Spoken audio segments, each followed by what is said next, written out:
Don't laugh like this. He's drinking beer as well. It's apple juice. It's apple juice. Listen, this is some bullshit, right? Is the apple juice? You said I won't drink beer on Monday Club, so I've gone at bloody 8 o'clock at night, drunk a full cup of coffee after a half day's graft. I could have been drinking beer. This ain't on. Hey man, hey listen, this ain't on. I'm not happy. Next Monday, I'm going to drink whiskey like a real man.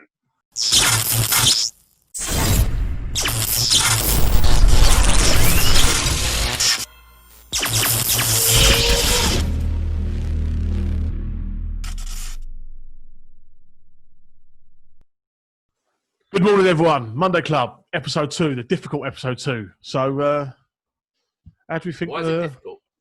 Well, they always say that, don't they?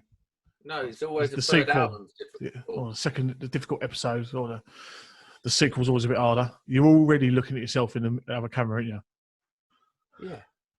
I quite like the way I look today. Listen, welcome to the new studio. Come on. That's Fixed not up bad. my garden shed into something pretty decent. Look, I'll give you a quick tour. Samurai sword, IP camera, helmet over there, a few little bits of toolage down there. Helmet on the Some chair. signage up here. Very, very pleased with myself. But, you know, there's one thing you can guarantee is that I will please myself. Done a top job in there, Sam. It looks wicked. She is, bro. She is. Oh, I forgot I've pressed the record button, so that's when Mark goes all weird, isn't it? It starts becoming all sensible. He's got an image to upkeep, unlike us. I don't want to be associated with you idiots. Come on. No. Well, you're definitely going about it the wrong way. So, what's been happening, chaps? Well, I finally finished that job. That's all wrapped up now. Took about 5 days longer than I thought it would. You know, but it sounds really stupid, and it probably is. It's my first reasonable sized job by myself, and I'm really proud of it. Really proud of it. I'd let anyone inspect it. I mean, I've tried to do everything by the book, and where I couldn't do it by the book, I used my engineering judgment to make it as safe as it possibly can be. Even to the point where this sounds really over the top, but I even done it like a little plot to show them where the boxes are actually buried. So should there be an occasion where there's a problem or if they need to inspect anything, they can actually use a map to find out where the boxes are. Good plan. Sorry, are we interrupting something there? Yeah, Neil looks like he's busy there, doesn't he? Well, if you really want to share this, I'll just message you to tell you, get closer to the microphone.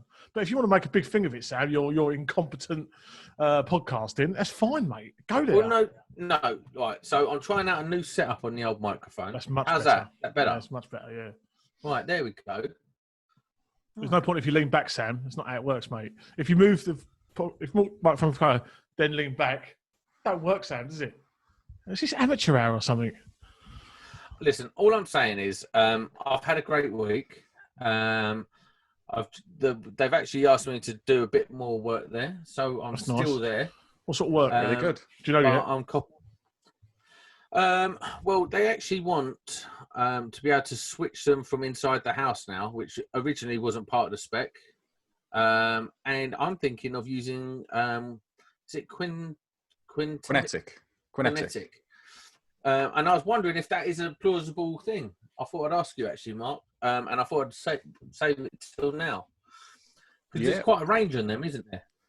There is. You can get the genuine Quinetic stuff, but there's all sorts of copied brands on Amazon and other websites. So you can get cheaper versions, and they all seem to work pretty good. I've used them all on occasion. Get you out of holes when you don't want to be running new cables through someone's garden. So I'm a complete novice with this. So what, do you buy a module that does the switching, say you bury it in a whisker box, and then it will do the switching in there, and then you just switch it on, you just have the switch inside the house screwed to the wall. Can I go back a step? Can I go back a step? Because I don't even know what you guys are talking about. What is Quinetic switching? Because I've got no idea what you're talking about. So The switch in itself doesn't have any power to it, doesn't have a battery inside it. It's just the kinetic energy of moving the switch that operates an RF signal being transmitted to a receiver that would live with the lights you're trying to control in a whisker box or such, and then turn them on when that RF signal's received through a little relay inside itself. So you can switch stuff on and off without having a cable between A and B. So short of a mechanical problem, they should last forever. Well, it's new tech, so I mean, you don't really know for certain, but Quinetic's probably been 2 or 3 years in use in domestic environments. I've never had a problem with them. I've never even heard heard a lot of of good stuff. things about it as well. So I thought that's quite a good solution, because it's like, I did ask them if they wanted that at the beginning. They didn't. They just wanted the lights to come on automatically as the car drove in or drove out. And now they like the look of the lights so much, they might like to switch it on when they have guests around. So, you know. What did I tell you at the start? Should have gone for Hue. Should have gone for the Philips Hue. Because then they're going to sat in their kitchen doing this thing that I do. I go, watch this, watch this. Tropical sunset? Bosh. Look, tropical sunset. No, Blue light Savannah? They're not that people. Savannah. They're not that people. They weren't until the lights got installed. Now they want to impress their friends with lights they got. This is what it does to you. Lighting is awesome. I don't know where to go with that. But I'm actually really pleased with myself, because I've got photocells and all kinds of different relays and stuff all around the place, and it's all, you know, I turned it on first time and it all worked. That's always a good sign, isn't it? Nothing like that. But the thing is, it never gets old, does it? It never gets old. And my brother looks at me and goes, why are you shouldn't be surprised at that. It works. Like, you should know it works. It's like a roofer expecting his roof to leak when it rains. It really should just work, shouldn't it? But yeah, I know, right. Yeah, but it's also, you know, it's the finished product, isn't it? It's the light, and you see it and you go, this is what I expected it to look like as well with lights. Yes. There's something, even in like you put 4 lights up in a garage, I turn them on and I go, there's something about lighting that just, I love it. It's good. Well, it lights up my lights in here. I'm quite pleased with them, even though this one is winding me up a little bit. I think it's too bright. It's making my head sweat. what you gone for in there, Sam? What you used? I think I've got a box down here somewhere. I haven't. I can't find it. I don't know. I found them on a job I was on. Fair enough. And by found, I mean they give them. Yeah. Unwillingly. Oh, fair enough. No, to be fair, it was off their Hilton job. At the end of the Hilton job, they had a load of leftover stuff, and they was like, "Take what you want." And I was like, "Well, take it then. You can always use LED lights if it's not in the shed. It'd be in the bathroom, wouldn't it?" They didn't mean take from what you've just installed. They got a load of holes there. They? Yeah, just went around hotel rooms, just ripping it out. Yeah. Well, it's a repeat gig, isn't it? That way. So, Mark, what's your week been up to, mate? It's been a busy week, Sam. Been all over the place again. Up in Scotland to start with. Had the pleasure of a couple of landslides to drive around while I was up there in all the rain. And then cracking on with the Apprentice 1-to-1. The day job's gone mad. We've got customers falling out the sky left, right and centre, so that's good. And trying to find the time to help apprentices still. A lot going on there, which Neil's going to help me out with a bit next week, I'm hoping. Yeah, mate. Yeah, I'm all over it. I'm really looking forward to finding. It's always, whenever you do something like this, it's always nice to feel like you can bring value to it and sort of bring some help to it. And I think you've probably found your niche with this Apprentice 1-to-1. Is that fair to say, Mark? Found something that's sort of grinding your gears, not grinding your gears, but sort of getting you going a little bit. And Definitely. Like, life got a bit boring for everyone through this lockdown crap, didn't it? And I've certainly found something that I'm passionate about and focused on trying to help in the best way I can. There's a lot of stuff going on out there at the minute. You see on YouTube, there's people producing videos and stuff that's helping with learning. There seems to be a lot of that, but nobody really actively engaging with apprentices themselves. So that's what I thought I'd try and do. But from what you started this conversation as, work's coming out your ear holes, or inquiries are coming out your ear holes. Is that what you're hearing around town, so to speak? In the domestic marketplace, definitely. There seems to be a big uptick in work that's floating about. You only have to look on Twitter and see people talking, don't you? Yeah. They've had, I mean, I think it was David Savory who posted that he was just absolutely slaughtered with work. Davo Savo. Yeah, he was getting to the point of turning stuff away, probably. Well, did he post a video, or was it a picture where he showed he's got this really cool setup? I was a little bit jealous. Yeah. It looked like a departures board in an airport, and it had all his jobs, bosh, and I was like, oh, I really want that. Can you imagine that going down? Like, in the bedroom, babe, can we just have a little TV up there? just so I can remind myself first thing in the morning what my job status are like. I thought it was an awesome setup. He's a clever geezer. But yeah, commercial works seems a bit hit and miss depending where you are. What are you finding, Neil? I guess in Railway, you're a bit same old? It's a bit all right, but I'll tell you what, as inquiries are drying up, and as you probably appreciate, that's not a problem now, it's a problem in 4, 5, 6 months. We're going, we had a pre-start meeting on a job in Kent today. Well, you say I might have to come down and see you. And, do it. We had a pre-start meeting today in Kent for a job we priced in November last year. So that's how these things work. They can take a long time to get started. And can you sort yourself out when you're talking on camera? Like, I cannot stand your belching and burping, and your stop drinking beer. I'm not drinking beer. It's apple juice. No. Before I was rudely interrupted, it was inquiries are a bit of an issue at the moment. But September's a big month for us. A big month. We've got some tenders in the pipeline that we've spent a considerable amount of time on, and will be a considerable amount of work. If that kicks off, things will change drastically, and we'll have to start taking on. And part of that will be at least 2 apprentices. So, and I'm using that in the tender documentation, our tender return, to say that this is what we're going to be doing. I try and do things a little bit differently. I don't just want to turn around and hand back a tender that don't strike someone's eye. I've gone in there for all sorts of the curveballs and gone, we want to change how these things are awarded. Be part of something, be part of this change, you know. And part of my tender return was employing 2 apprentices. I said, this route, or there's actually 3 routes, 3 railway routes I've bidded for.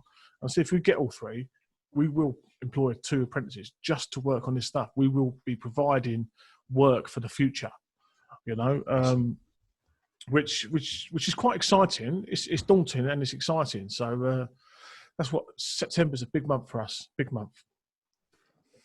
Fingers crossed it works out for you, because that sounds great, Neil. I hope so. I've put a lot of work into it. I've tried to make it very visual.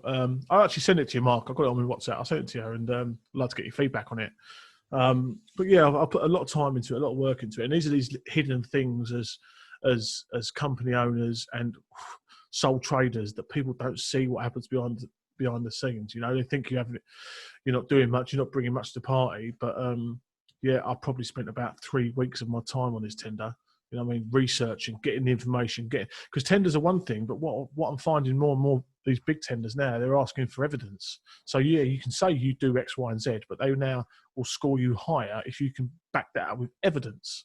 So getting the evidence, collating the evidence, and putting that in a package that is that's readable, it takes a lot of time. I bet it does. It sickens me when you go to all the trouble of doing a tender, and then you find out that the people that get it are actually mates with the person who put the tender out in the first place. I've had that on a couple. Well, yes, that does happen, and it's going to happen. But these tenders are actually blind tenders, so all names of companies will be removed. They go to a panel, which I think is quite. That's quite something. I think that's quite that gives the guys that are not involved in that silly game a chance, and that is to be applauded. I won't name the contractor who it is because it's not right. But hats off to them for putting themselves out there and putting these out there. That's actually really interesting, because obviously all you ever hear, like when you're part of the guys on the ground, is how brown envelopes get passed around, how that geezer got paid off, he's mates with this person's brother's nan's granddad, and that's how he got the job.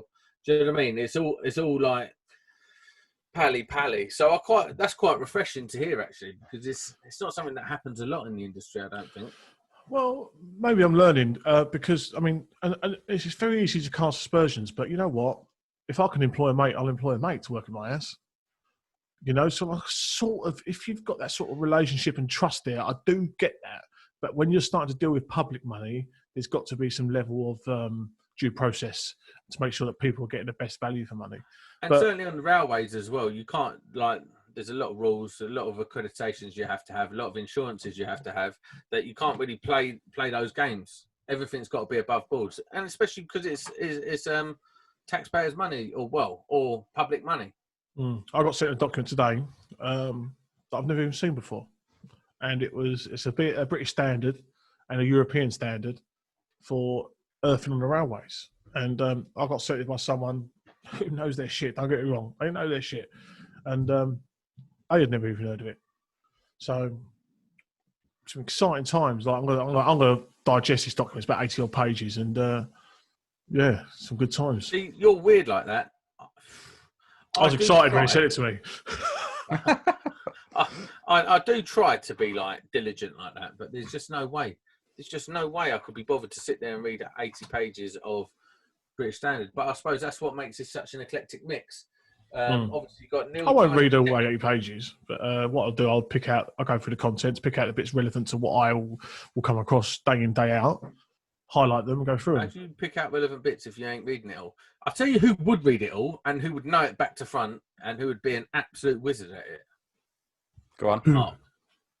Me? I won't read it all. Mark shows you up in the technical areas, doesn't he? Mark is a legend. I ain't getting involved in the railway crap, no chance. What I like about Mark, and this is going to be a bit of smoke, so apologies, but you're quite humble. You're definitely not, you're clearly, from the conversations we've had, it's fair to say over the past month, we've got to know each other a little bit better than maybe we have done in the past. And some of the things you put out there, I think is fantastic. And I would like to see more of the things you know being put out there for people to learn from, because we spoke about the MCB grouping factors, and yes. Well, where do we go with that? Well, I think we should explore that. This is something I know nothing about, and again, nor me. I'm really excited to learn about this sort of stuff. So, break it down for us, Neil. What was the question? And Mark, you give the answer that is actually correct. Right. Oh, that's a big statement. Can I have Neil's bit of that, and he can have mine? No, because you're the one doing the teachings. You can't get away with that. So there's a current discussion going online in various social media platforms about grouping factors of MCBs and specifically RCBOs. Is that fair to say, Mark? Yeah, that's what people were sort of leaning towards. And also RCDs, when they're doing split load consumer units and things like that, that when they're bunched together, they will cause heat. And the debate is whether we should, as electricians, consider this as part of our design. Is that a fair summary? Yeah, pretty much. And sorry, to just finish my question. So we should consider the heat produced by these RCBOs compacted together. So you might have a 10-way board, 10 RCBOs all lined up next to each other. And should we bring in correction factors or derating of the RCBO to accommodate for the heat that it produces? Now, my initial reaction was, surely the manufacturers have taken this into account. They've got millions and millions and millions, tens of millions of R&D going on, research and development, so they surely would have designed this in mind. Mark, prove me wrong. Yeah, well, some of them have released some technical information, but it's really to do with MCBs. I don't think there's anything out there as regards RCBOs or anything as yet. But MCBs, you have a derating factor based on the ambient temperature. So as we know, generally we work off 30 degrees Celsius with most of our calculations, and it's the same with the MCBs. When they're talking about that, it's more within the enclosure itself than the actual temperature rating of a specific MCB. But then they will have a different derating factor based on groups of circuits close together when they're likely to be under a considerable load for over an hour. So that's when you would have to look at derating them on that principle. And in a domestic sector, if you look at a normal consumer unit, you generally start with your biggest breaker and work away to your smallest one. Certainly when you're installing RCBOs, that's just how everyone's done it since day dot and time began with apprenticeships. That's how you're always taught. Mm-hmm. And if you look through those, you're probably going to have your shower first, unlikely to ever be on for an hour. I mean, you could say it's possible in a large family household, but not relatively possible in most situations. Then a cooker, again, that could well be on for an hour, but not its maximum load with all rings of the hob blaring and every bit of the grill and oven on all together. And then your socket circuits, and we all know they're loaded dependent on where people are in the property. They're not all going to be pulling out the full 32 amps of the circuit breakers rating for an hour's time. And once you get towards the lighting circuits, again, especially with LEDs and stuff these days, it's very, very unlikely that they're going to be anywhere near their maximum rating. So my concern was, yes, well, that's the only situation where it's going to probably be an issue. If you've got an immersion heater on a B16, for example, Mm-hmm. you know, you could potentially say that that's getting towards its normal maximum rated value for over an hour. And same if you've got night storage heaters as well, depending on their rating and the elements inside them. You know, that's another situation where you might want to consider it. But my concern was that this has been put out there that we all need to be spacing apart RCBOs because they're emitting all this extra heat, when in most situations it's just not necessary because normal design takes that away from being a consideration anyway.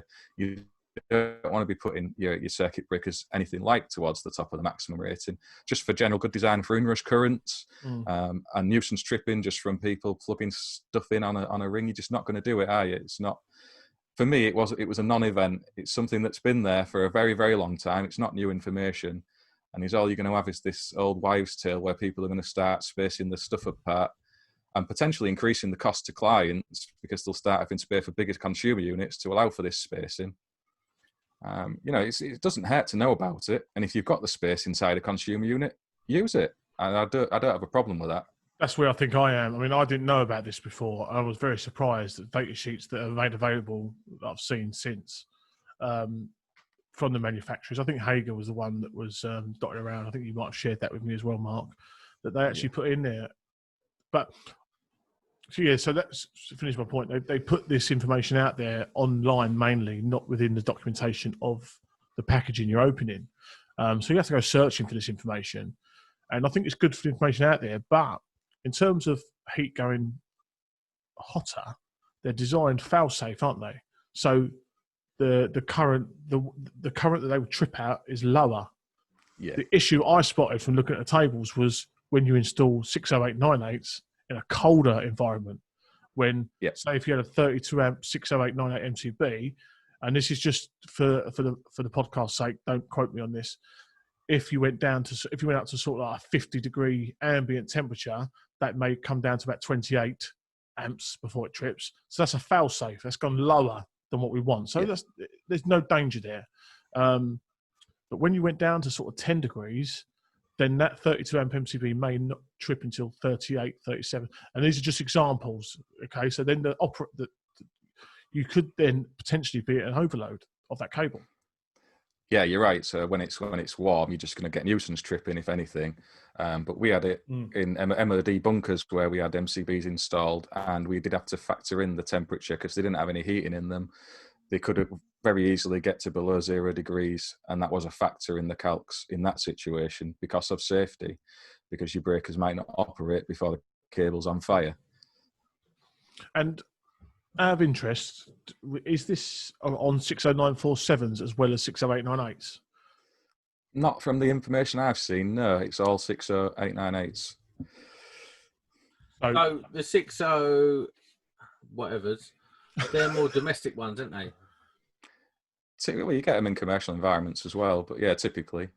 So the rough, and this is a summary, 60898... Hold on, before you summarise, give me a scenario. So most of the sparks that listen to this won't be designing commercial circuits like you two would be. Give me a scenario where this problem could raise its head in a commercial setting, if there is one. I could give you an example in a domestic setting. Look where you're sitting right now. Domestic setting. Go on. If you put a consumer unit in your garage, where you're sitting right now, Yeah, that could be a problem because I imagine you've not got heating in there. I have got heating in there. Okay, is that heating likely to be on all times? No. There's an example then. That inside your garage in the winter could get down to single figures, couldn't it? Yes. So there's an 100% example. it could. There's an example of where it would. So But I what's would the think chance of it actually causing an issue rather than it just There's, lowering the values of the tripping? there's airport hangars. We've had that as well before. So there's a gliding club not too far from us where we installed a few distribution boards. We had to factor it in there because they have no heating. The doors are open all the time. It was not just those 0 degrees; it was in negative figures. So that was a design consideration in that situation. But I wouldn't ever really think it would be in a warmer environment. I guess if you've got a hot plant room where there's a especially high ambient temperature in that plant room, and you've got some heavy load equipment such as maybe welders or milling machines, something that's going to be pulling a lot of juice for a considerable amount of time, you might want to factor it in there. It's not something that you're going to see regularly, but it is something that doesn't hurt to know about, I suppose.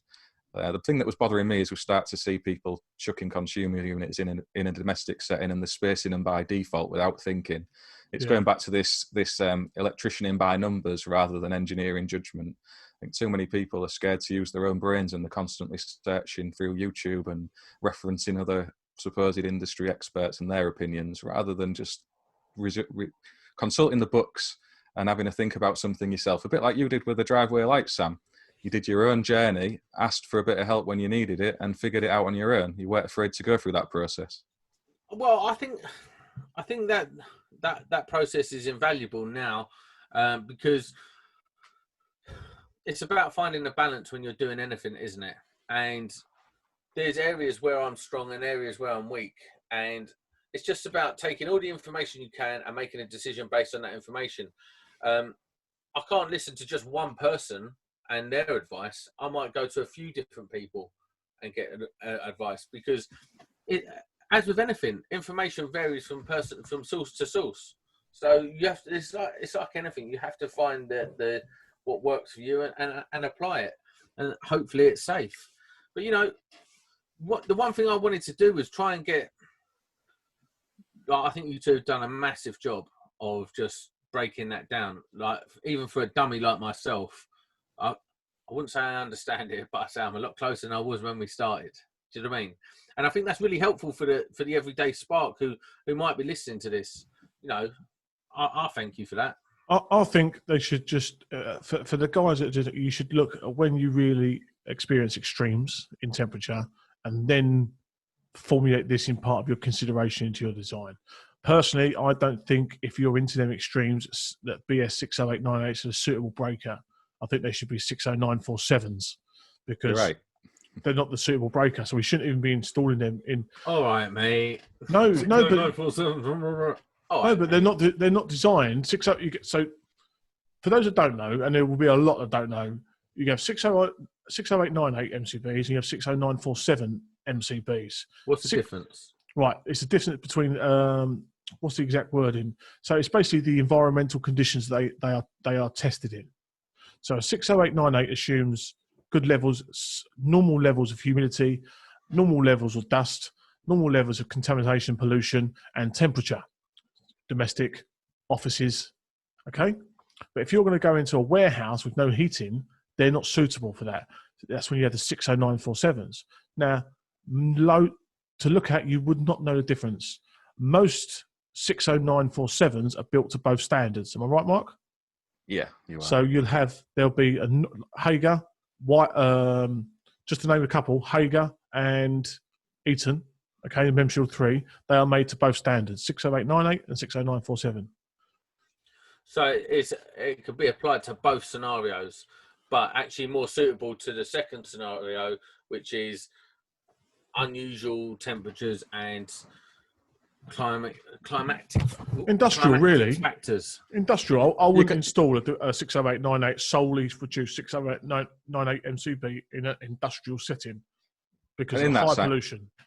And in that kind of setting, you're going to have a designer doing that design, aren't you, really? It's not going to be on a one-person domestic spark who's going to be figuring that out. You will have an electrical design person who knows all this stuff. And if they were worried about temperatures, it wouldn't just be the breakers that would be a consideration.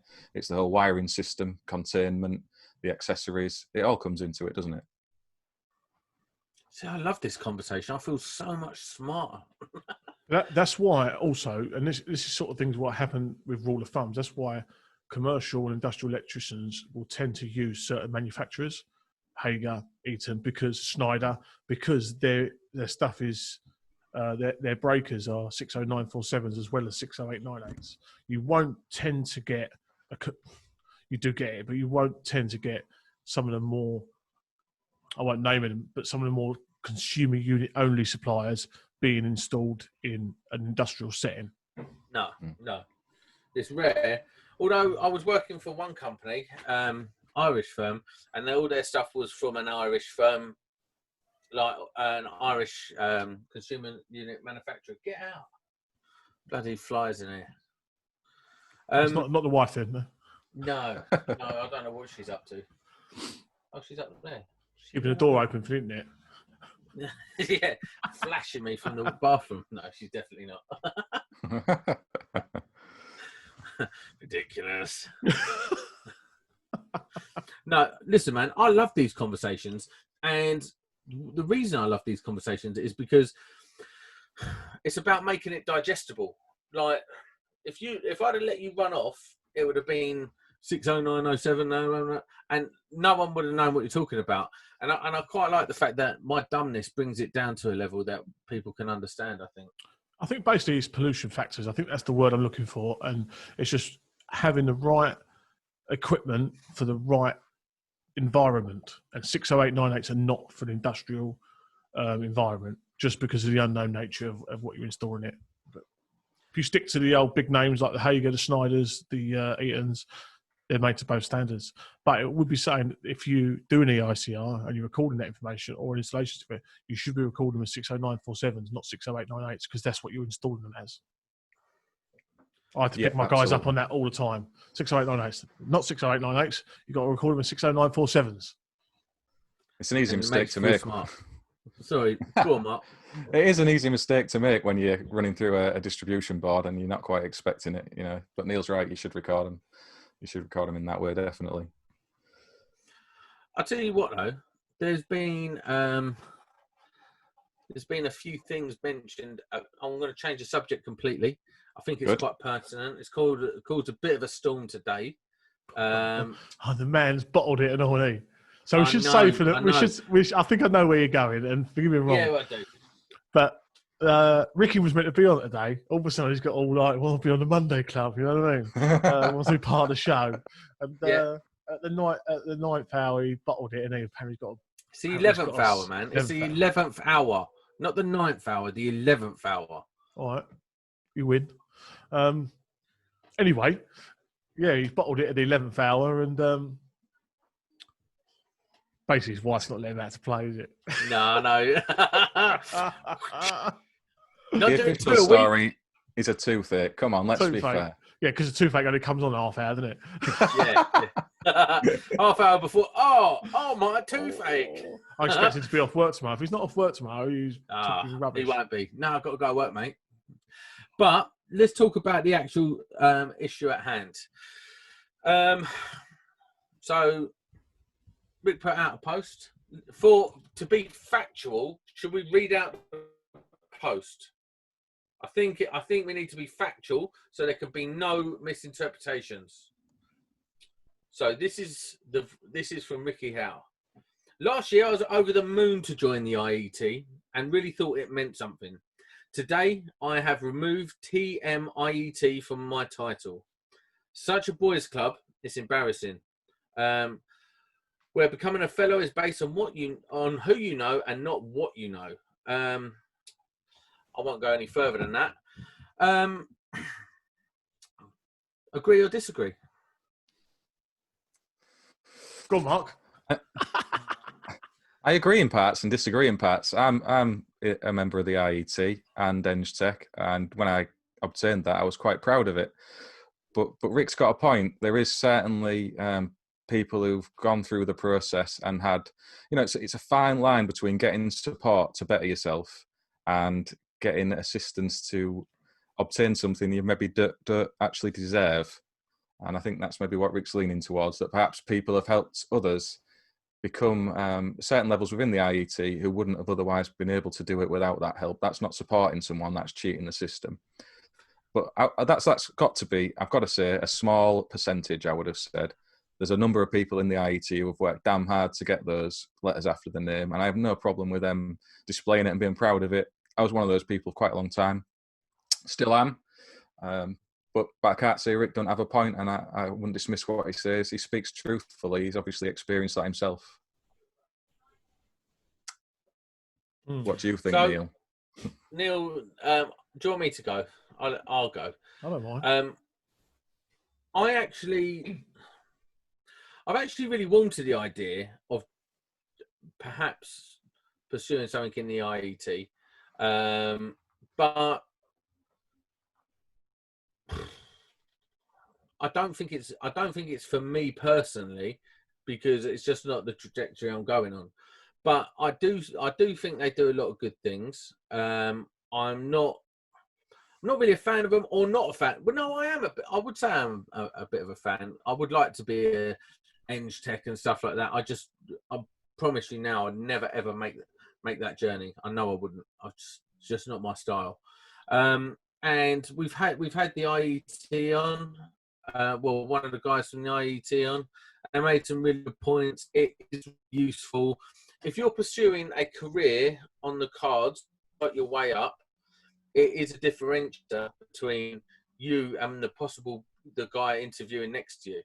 If you go in there and you're an Eng Tech, you're fully qualified electrician, 2391, and an Eng Tech, and pound for pound you're the same as a guy next to you, but you have that Eng Tech, that differentiates you. It shows that you are more interested and all kinds of things. And I appreciate that qualification, and I appreciate what it can do for your personal status. Do I think there's a little bit of boys clubbery about it? There definitely is. That's one of the things I know that they're working on moving away from. I think they've recognised it, and it's something they're moving away from. Listen, it's a big organisation, and in any big organisation, there's going to be some people mistreating it, and that's all it is, I think. I think you're right. I mean, within 10 minutes, I must have had about 4 screenshots of Ricky's post sent to me. It's just ridiculous. To some sort of gatekeeper of people. Ricky's a big boy, and he's very thoughtful about what he says. And if it's Rick's post, he can post what the hell he likes. All right, let's get away from all these people feeling like they've got to nanny other people's posts. It's his post. He can do what he likes. Great. But I do feel that he went for the wrong angle. I don't think it's the IT that's at fault. You're always going to have individuals that abuse the system. And it's no different from comparing a cowboy electrician to joining in NIC. I hate when people post photos going, look at this bodge job carried out by an NIC company. As if that's some sort, the NIC are not the Lord Chief Justice of quality work. Short of the NIC doing unannounced visits, then how are you ever going to get people going to show their best work off? It's as simple as that. And I think the IT are trying to do a best job, and I applaud them for approaching Electricians Guide to everything to try and promote their brand or their way of doing things to the electrician, because there's no doubt in my mind 99.9% electricians look at that and go, I ain't management, and that's something that I think. But I think it's something that's good that can be addressed, and I think like people like Ricky could have been a right promotional thing for them to like. You've got this guy that was still on the tools, working in social housing. It's a tough old world out there, and he's looking to better themselves. But you also get people on replying to his post, sort of going, "Well, I paid my fee. I got nothing back." It's like, but they're not. Why would you get something back just for paying your fee? You get back what you put in. Well, you need to work for it. I agree with that, but you kind of know what you're going into with it when you pay your fee. I don't know if like. See, I don't really know what you get when you pay your fee. What you're meant to get back from it. What you're supposed to get is. What you're supposed to get is respect from your peers, that you've been independently assessed and you meet a certain criteria in that assessment. Okay, I think that's a good thing. But let's go back to what Ricky was saying. He's saying that some people abuse the system, and there is no doubt some people are going to abuse the system. There's just is no doubt. But I feel like he threw a big organisation out there as being responsible for that, when he should have gone, you know what, I'm here because of my merits. I'm proof that that's not the norm. Yeah, that's a good point, because that's probably a good way of showing those people up who have cheated the system. And like you say, it's the same in anything. You're right with the NIC as well. You'll have people in there who probably shouldn't be, and the huge majority who are quite entitled to be in there and do a good job of trying to do the right thing. But yeah, I think with Rick's post, yeah, like you said, Neil, it's no one else's business what he's saying. It certainly shouldn't come back on you. That's Rick's opinion. It's his experience of it all. Is it weird that it makes me so happy that it comes back on Neil? Well, no, listen, let's be fair. It didn't come back on me, and these things happen all the time. So the people that I'd spoken to had photos sent to them. There's this thing that, do you know what I think is quite vindictive, that they're trying, these people that send out these photos to the people that may be on the opposite side of the argument, they're trying to stoke shit. Let's get it right. They're trying to poke the bear and go, come on, what are you going to do? What are you going to do? And if I kept on having these sort of messages coming from someone about someone that's talking about me, I would look at the person sending me going, what are you trying to make happen? I'm a 38-year-old man. I can deal with it myself, thank you very much. You know what I mean? And I just feel like there's a lot of people trying to stoke the bear between the Electricians Guide to Everything and other organisations and other groups. And I just feel like, you know what? It doesn't have to be like that. And everyone's looking at EGT as the instigator, but there's some instigators behind the scenes a little bit as well. Of course there is. It's all silly politics, because ultimately EGTE is about talking about the industry, having a bit of banter with like-minded people, and trying to make unattainable subjects a little bit more attainable for dummies like me. That's really it. And if you get something from it, fantastic. If you don't, well, sorry, we'll try harder next time. And it's also worth pointing out with like Rick's post is that Rick speaks for Ricky. That's Ricky's post. He didn't do it under Electrician's Guide to Everything banner. He didn't do it from that account. He done it from Ricky Howell's account. So if a lot of people start saying, "Oh, well, it maybe look bad on Electricians Guide to Everything," well, then you need to reassess how you look at things, because no one can make it look any worse than I have done. Don't worry about it. And do you know what? Fuck it. I support Rick 100% in whatever he comes out with. He's my buddy. And listen, it is what it is. He said what he said. And it's done. So what? We move on. It calls some good debate, though. I mean, even yes, I love it. And that's a good thing. Debate can never be a good thing. He's put himself out there, and you've got to applaud people that put themselves out there, because otherwise we're just in a big group of people that just hug and cuddle and agree with each other, and that's not always a good thing. I disagree with what Rick said, and I've told him I disagree with what he said publicly. But you know what? I respect what he said. He's put himself out there, and it's his post. He can post what he likes. I think there's a culture in our industry on social media where people just jump on it, don't they? Like anything that's slightly controversial. I don't mind the debate around it. It's just have a valid debate. Don't virtue signal. Mm-hmm. Yeah, definitely. That's a fair point, Sam. I mean, I think it happens a lot, doesn't it? And it makes me wonder how many people are sat there saying nothing because they're scared of having other people dive all over something they've said and get everyone ganging up on them in some way and making them out to be idiots, potentially damaging them professionally. Because we have to realise that what we put on social media can come back on us professionally.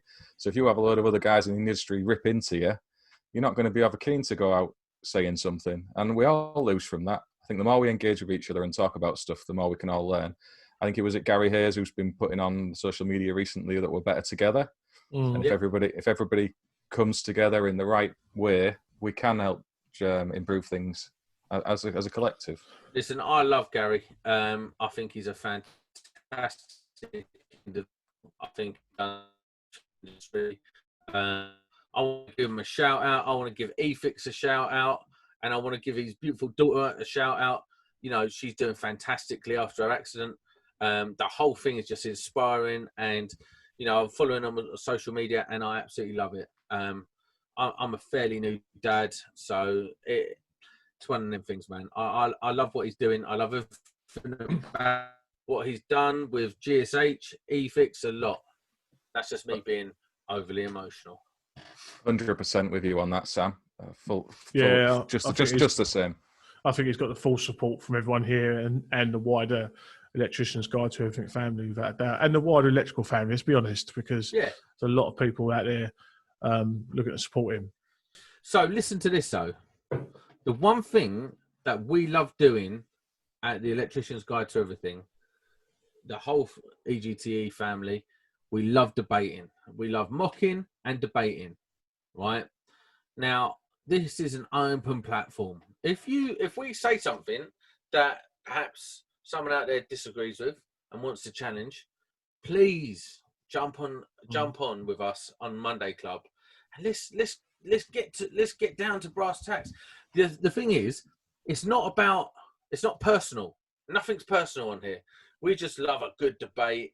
We love to explore different things, pull it different ways, find out exactly what the real answer is. And you can only do that with good discourse. Is that discourse? Is that the right word? I feel like it is. There's more than five, that one. There's more than 5 letters, so it's normally quite a big word for you. I'll get that. But no, but listen, you're dead right. And I honestly feel if I'm wrong, I need to know, because it will make me better. It'll make me a better person tomorrow. And as Sam said, if you want to come on here. I mean, you're gonna be met with friendly attitudes. You got something to say? Bring it all day long. And it's not confrontational or anything like that. We want to find the real answer. We might not have it. We might think we do. Well, I think I have all the answers. Definitely. I'd encourage anyone to come on. As someone very new to speaking to you guys, you've made me feel more than welcome, at ease. This is something I don't do very often, speaking on YouTube and podcasts. Mate, with an accent like that, I don't blame you. Shut it. It's got to be. You know what? The only worst accent that we've had on EGTE is, I think it was Keel Electrical. He's right from the Black Country. Oh, what's his name was quite bad. Pegasus. Oh, was it Pegasus? I don't know. Pegasus, I think it is, isn't it? Yeah. Oh, mate. Oh, was he the one with the? He's the one with the. He's a guest. He's EGT alumni. He's had the CPD calendar guy, wasn't he? Yeah. No, he's a good guy. Yeah, he's a good guy. But I think you may have stole the worst accent. Thanks, I appreciate that. At least you're honest. And the worst goatee. Yeah, come on. And a pink hoodie. Let's get it all out the way. Is that a PlayStation symbol? It is. From an adult? An adult? PlayStation hoodie. You know, my missus said to me, "Are you sure you should be going on YouTube wearing that?" And then I showed her a picture of you two guys, and she said, "No, you're fine." Right, was she like, "Who's that? Who's that?" Oh, and where did you get that from? egte.co.uk. Trades T-shirts. I'll use that now when I get on the site. I'll just go, leave off, mate. I don't need to produce my card. I've got a T-shirt. Oh, yeah, I tell you what, though. Did she look at me and go, "Wow, he's handsome and fat"? No, she didn't say that. To be fair, she didn't. That's sweet. I'm not surprised. Right, idiots. I feel like we've come to a natural conclusion of this week. No, because there's something I want to talk about. Do we have to? Me too. I'll go on. You go first, Mark. Unless it's about Apprentice 1-to-1, and that's me as well. No, it's not actually. I just wanted to do a very quick shout out to Pete Burke. He's on Instagram, massive Instagrammer, a really nice fella. And unfortunately, over the weekend, it seems to be that he's had a heart attack. And I just want to send my best wishes to Pete because he's a bit of a legend, certainly up in the north from around where I am. and he's nothing but supports electricians on social media. His content's amazing. He's a thoroughly decent fella, and I just want to send him much love and get well soon, Pete. Yeah, absolutely. I echo that. I don't know the guy. I've seen him on social media, and obviously, yeah, man, get well soon. I know they can do amazing things with hearts. My dad's had 3 heart attacks, so yeah, it's probably going to be a hopeful outcome. No, yeah, I see the photo. Yeah, all the best to the gentleman. I'm not on Instagram, so I don't know him. But yeah, no, please, Why aren't you all on the best. Instagram? Just seems like a bit childish. Because I'm not a child. Everyone's a child. I'm a grown adult. I don't play with remote control cars or wear PlayStation t-shirts. Such a loser. Go on. What is it you wanted to talk about? So I wanted to talk about. So we've got this. Have we settled on 6 episodes for the Apprentice 1-to-1 series that I think we could have a little chat about? And who we got coming on? What's going on? Who we got confirmed? John Latimer? Yeah, we've got John Lorimer, who was the owner of FCS Good Compliance. job you said his name wrong, because I said it wrong. Yeah, John Lorimer. He's coming on. We've got Craig O'Neill, who's been involved with 1-to-1 quite extensively. He's speaking to apprentices in the group, helping them out with training and knowledge, preparing for AM2. He's agreed to come on. We've got Matthew, who's my, he's not an apprentice anymore. I still call him that, but he's actually out his time by a couple of years. So he's agreed to come on and speak. And if you think I've got a bad accent, just wait till you hear this geezer talk, because he's 10 times worse than me. I believe you. I'm really excited about it. It's a fresh sub-series that you guys are going to be hosting yourselves without me, which is pretty good. I'm pleased. I'm a bit tired of carrying the ship, but, you know. Well, do you know what I'm really excited? I mean, Craig O'Neill, I'm a big fan of what Craig does. Yes. And to be honest with you, I think he gets a bit of a hard rap online. I think doesn't get the sort of, maybe he's done some right technical stuff. I mean, it's too technical for me, but he's done some right good technical stuff. And he's one of the guys, he even posted a video recently where he'd done the spot the mistake. So he'd done a video and he made a mistake on the video. And rather than just delete it and do another one, he went, this is what I've done. This happens, spot the mistake. And I thought that was quite laudable.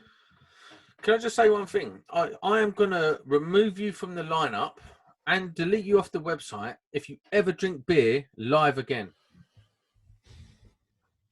Okay. Because all you do is burp and belch your way through a conversation. I'm going to send ninjas to kick you in your nuts. Okay. Has anyone? I didn't actually think that would work, but it did. Well, I'm just disappointed in sort of thing you could have. You could talk to me after about, isn't it? No. No. Okay. I'm going to call you out and embarrass you. That's what I do. Yeah. Makes me feel good. You embarrass me. You embarrass the podcast. Don't forget that. Going back to Craig, It's not I about agree you with... and me. It's not about you and me. It's about the podcast. Oh, I agree. He's upset now. Go on, Mark. I was just going to say I agree with Neil about Craig. He's a very intelligent guy. He's got massive experience in the industry. He's actually built a huge compliance business up himself in the past. He's now a lecturer. He's got a degree in electrical engineering. The guy's a bona fide genius as far as I'm concerned, and I can't wait to speak to him. He's going out of his way to help apprentices in the little group I've made. There's loads of them who are asking for help with AM2, which is kind of sad. But Craig's stepping up with Gary Hayes, offering that information and help to kind of prep them for their AM2 to give them a fighting chance. Oh, sweet. That's mega. I mean, that's the other side of the group. Speaking about 1-to-1, I know you both love it so much. It is another side to it. It's not just the employment; it is the training aspect to it. So many have missed out at colleges because they've had shocking lecturers and employers, and they just don't know what they're doing. It's not their fault. And having someone like Craig and Gary in that group is massive because they know them already from YouTube. They respect their opinions and videos, and they're actually engaging with them. Especially Gary at the minute with all he's got going on. It's incredible, really. What do you think about the AM2? I think it's a waste of time. It shouldn't even be in the syllabus, personally. It's a lot easier now than it used to be, isn't it? That's for sure. But I just think if you've just done 2 years of MVQ, then why are you being put in a booth? Is it to verify what you've done? This is something I might ask Craig. What is the thought process behind that? For me, I would get rid of the MVQ because it's a complete and utter waste of time, and I would increase the AM2 over a longer period of time, That's like the most, maybe a week in the booth. Yeah, that's the silliest thing you've ever seen in your life. No, why? What? Because you can listen. You can copy the AM2. Sorry, the MVQ. You can copy that. Like everything you do in that, half of the stuff that anyone has ever served up in the MVQ is made up or just took a photo in front of someone else's work. It's pointless. It's based on what evidence have you come up with that scenario? Oh, listen, don't get me started on the I'm going to say it, and I don't like to swear on this podcast, the fuckery that is the MVQ. And the whole MVQ system is completely and utterly ludicrous. You've got to come up with something to substantiate that, because I couldn't. I pretty much think Mark will disagree with you as well, because I imagine the people that he's had work for him, that MVQ has meant something. I think if you've got the right employer, it does. But it's what Sam's saying does happen. You can go on the internet and buy an MVQ, effectively, portfolio pre-completed with pictures, sign your name at the bottom, take a few photos of yourself with a high-vis top on, and go do your AM2. I think that's more for maybe older electricians who are trying to get the gold cards rather than younger apprentices coming into the system. Might be wrong. I know maybe 15 sparks that have done it that way. And that's not even an exaggeration. Probably underselling that. It is that is the favoured route for anyone doing who's not doing it through a proper company. So you're talking about the agency sort of. No, not just agency. I'm talking about if you're working for a one-man band and you're not going to say you're working for a one-man band on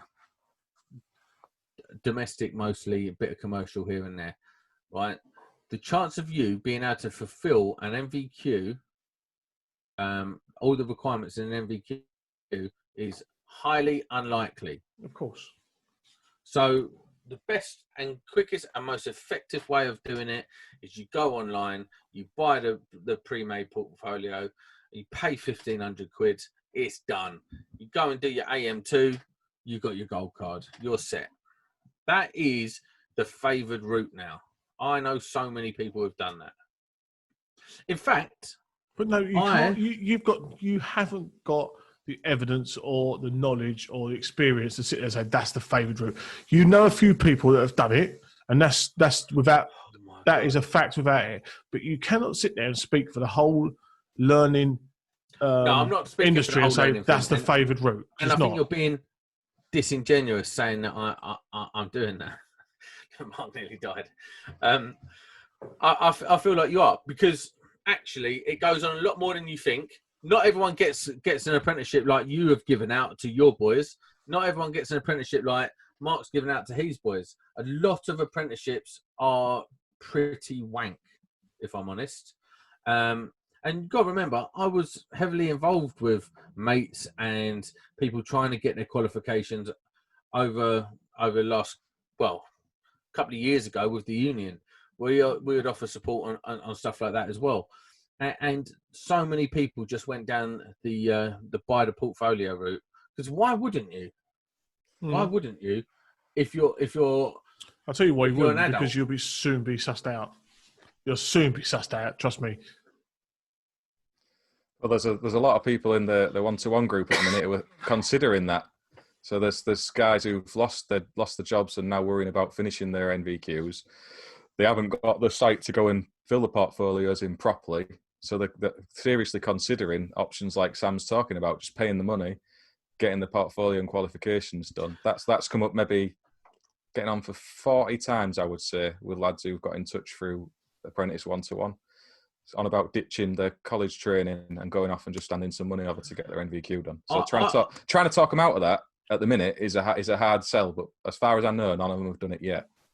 It's just short-term view. Yeah, you get your qualifications, but trust me, you may get the first job at Sparks rate, but you'll be sussed out on day one. You will be sussed out on day one. See, but what I'm saying is, I'm not too worried about that side of it. What I'm saying is, it makes a mockery of the MVQ system that exists. It also makes a mockery. I went to college with someone who nicked a portfolio from the year before, copied it word for word, copied the pictures, but with him in it, and handed it in and passed. Mm. You know, the MVQ portfolio is not real. If done right, it's fit for purpose. But most it's so open. There's so many holes for exploitation, and it's not really fit for. Yeah, but what you're doing is similar to what we spoke about with the IET post. Is you're taking a few examples of people that are abusing the system and using that to batter the system. Okay. When I was at college, I specifically remember the person teaching us when he was doing our assessments for work. He would give us the answers and say, "Just put that in your own words." That's not the fault of the system. That's the fault of the tutor. That personal tutor. That's not the system. You know, and you're sitting there blaming the MVP. There is no better way to do it than have a period of assessments and long learning, building a portfolio over 2 years. If people are going to abuse that, short of putting them in a school for 2 years and monitoring them 24 hours a day, you ain't going to get any better than that. You know, if people want to abuse it, they're going to abuse it. And you know what? They'll get found out. But if you had a decent apprenticeship and the qualification bar was an AM2, like an AM2X, for instance, like the extreme version, the right hard one, that you've actually got to go there and you've got to show engineering judgment, application of knowledge, hand skills, the whole lot. You've really got to do containment, wiring, fault finding, the whole lot. Actually know your game. And to pass, that would be more effective than a portfolio that you can fudge. Okay, so using your argument, you turn up, you bung the geezer 50 quid, and he passes you. Then you're going to go, the MOD. Have you completely? Your Wi-Fi's dropped. Yeah, I've got. It's just come up as internet. It's not stable. Is that any better? You're better now. Yeah, but to use your example, is you could turn up and give the geezer who's assessing you 50 quid for your AM2, and then just hang the whole AM2 out and say, "Oh, it's unsuitable." You can't. You've got to produce some sort of. That's such a weak argument. But it's the same thing as you just about MVQ. It's exactly the same argument. It's not. Well, you're done then, because it's exactly the same argument. So what you're saying that's so dumb. If you can, like, there's companies out there now that exist that you can buy your MVQ through, right? Mm-hmm. Done, fact. And that's the fault of the people involved in that, not the system. Oh my God, it's such a dumb argument. Do you know what? I can't be bothered with it. Give me the hump, because you're not thinking properly. Mark, bring some sensibility to this. What do you think? Come on, Mark, adjudicate. There's definitely holes in the system both ways around, isn't there? Definitely. AM2's far from perfect now. I think it's too easy if we're going to do it. It's just a waste of time how it is now, because its containment's already on the wall. There's no real hand skills been demonstrated with any of that. You just terminating wires, really. And with the MVQ system, like you say, it's not ideal. It is open to abuse. I've got first-hand experience of some of the assessing going on with the MVQs. Matthew didn't see his assessor from the college for the first 3.5 years of his entire apprenticeship. And that was a main city college. They were short of funds. They reckoned they didn't have the staff. We'd been in and complained hundreds of times. It took a right kick down the road to finally get him through, dragging an assessor out onto site. And they sort of rushed his whole portfolio through in next to no time. It was only lucky that he had actually had the right training. There'll be people who are on his course who haven't, and now they've got their MVQs. Like Sam's saying, they've passed out, and I don't probably think they're actually able to call themselves electricians. And that's going on all over the country right now. The lecturers and college setups that have got a Gary Hayes in, or a Craig O'Neill, or an Adrian Davey, people who care about the students, I don't think it's in enough places. There's not the funding there to get the right people in those jobs teaching people, and the system's not set up in the right way to demonstrate your skills and get properly qualified, which makes it really hard when you're trying to sell the apprenticeship system into employers, and when you've got this huge short course pandemic in the background as well. It's like, what do you do, really? What is the solution? I don't know myself. Definitely not short courses. Definitely not short courses. No, it's not, is it? But I mean, where do you go? If the money isn't there from government in apprenticeship training, it's not something as industry you're going to get put into the system. That ain't going to happen. So we need to look at how sixth forms are funded for A-level qualifications and how the apprenticeship system's funded into the training companies and the employers. And something needs to be done to level that playing field, because I don't think it's a fair setup the way it is. Well, the thing is also is that no matter how much you pay people, there'll always be people that want to cut corners. And for me, the fact that it's working somewhere means that the system works. If you've got people that abuse the system, that's not the problem of the system. That's the problem of the people that are abusing the system. But having the holes in the system is part of the problem as well. Closing those holes would leave it less open to abuse. It's like leaving a 50 quid note out on the park bench. Well, it's not yours, so don't touch it is the rule, really, isn't it? But how many people are going to come past and pick it up? And that's what it is with it's low hanging fruit with the MVQ. And I think it's a travesty. And I think if a lot of people, even companies like that I really respect, like SparkSafe, they use that as their benchmark. And I think it's ludicrous to use that as their benchmark. Well, to be fair to SparkSafe, they are doing, I think it's an AQE assessment now, where they actually will come out yearly and assess you on site. Oh, now, wow. That is, I don't use this a lot. It's a bit of a game changer if you're signing up to that. Yeah, I've gone through that process, and it is true to a point. But if you've had a UCAS equivalent assessment, so an NIC assessment or a NAPIT technical assessment, that counts. So they won't come out and see if you've had one of those. They actually count that. So it's not that they actually come out and visit you in person. Really? I went through the process. I went through the process myself because I'm the effective qualified supervisor, if you like, with our NAPIT membership. We have the UCAS standard assessment where they come out and do the yearly assessment that you get from your CPS provider. SparkSafe will count that as their assessment visit as well as part of the AQE. Wow. Sounds like I've got to do some digging. Well, no, it's interesting stuff. Yeah, if you wanted it, Neil, and you're not the qualified supervisor, they would come out and see you. But if one of your lads wanted it, who is the qualified supervisor and does the NIC assessment, he wouldn't need a visit from SparkSafe. If he had all of his other qualifications in place, he could just be AQE because he's had that UCAS-based assessment, or she has. Wow. Go on, politically. See, there's no flies on this guy. He is the ultimate. I'll tell you, one thing I'd like to know is, and it's a bit of a subject change, what made you go with NAPIT rather than NIC? I threw my toys out the pram in about 2008 when they brought the domestic installer scheme out. That was it. I had a right paddy over it, stormed off, made a huge fuss. To be honest, it's probably hurt my business because a lot of people do ask for an IC. Neil know it in the railways. It'll be a big thing there. Yeah. But I will not go back. I will not go back because that domestic installer scheme ruined domestic sparking for me. That's one of the starting points of it all going wrong as far as I'm concerned. And I'll never go back. And that's why I went with NAPIT, and I've been there ever since. Interesting. On that note, go on. On that note, we done? I really enjoyed that. I feel like I'm smarter walking away from this conversation. That's not hard. Don't laugh like this. He's drinking beer as well. It's apple juice.